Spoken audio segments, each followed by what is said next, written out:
ఓం సాయిరామ్. ఓం నమ శివాయ.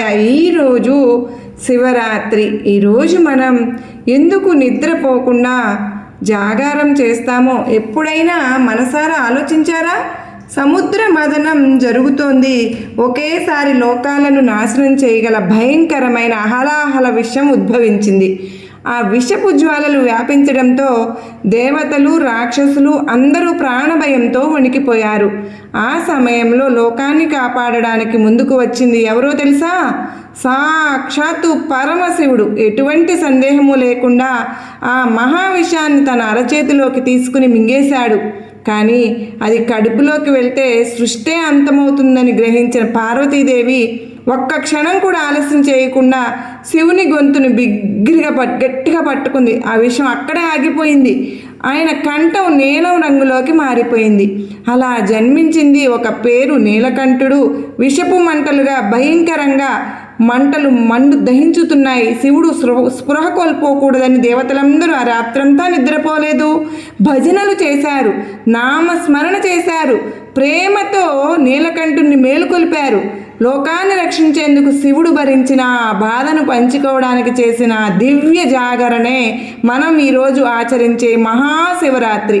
శివయ్య చేసిన త్యాగాన్ని గుర్తు చేసుకుంటూ మనం ఈరోజు రాత్రి మేల్కొని శివనామాన్ని జపిద్దాం. ఈ విషయం మీ హృదయాన్ని తాకితే వెంటనే మన ఛానల్ని సబ్స్క్రైబ్ చేసుకోండి. ముందస్తుగా అందరికీ కూడా ఈరోజు శివరాత్రి శుభాకాంక్షలు.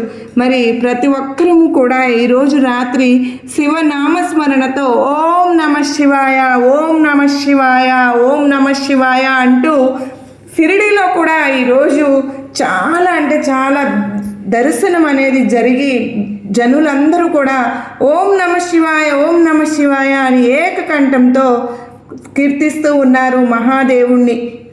మేమందరం చక్కగా ఇప్పుడే అభిషేకం అది కూడా చేసుకుని ఇప్పుడే వచ్చామండి. ఎంత మంచిగా జరిగిందో ఈరోజు రాత్రంతా కూడా మనం విన్న ఆ కథను గుర్తు చేసుకుంటూ మరలా మననం చేసుకుంటూ శివయ్యను గనక మనం కీర్తించుకోగలిగితే శివయ్య మన కోరికలన్నీ ఇవాల్టి రోజునే తీర్చేస్తారు.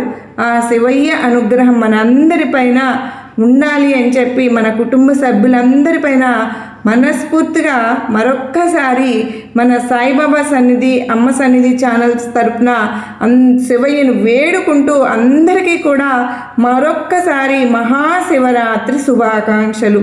మరి సర్వే జనా సుఖినో భవంతు, లోకా సమస్త సుఖినో భవంతు. ఓం నమ శివాయ, ఓం నమ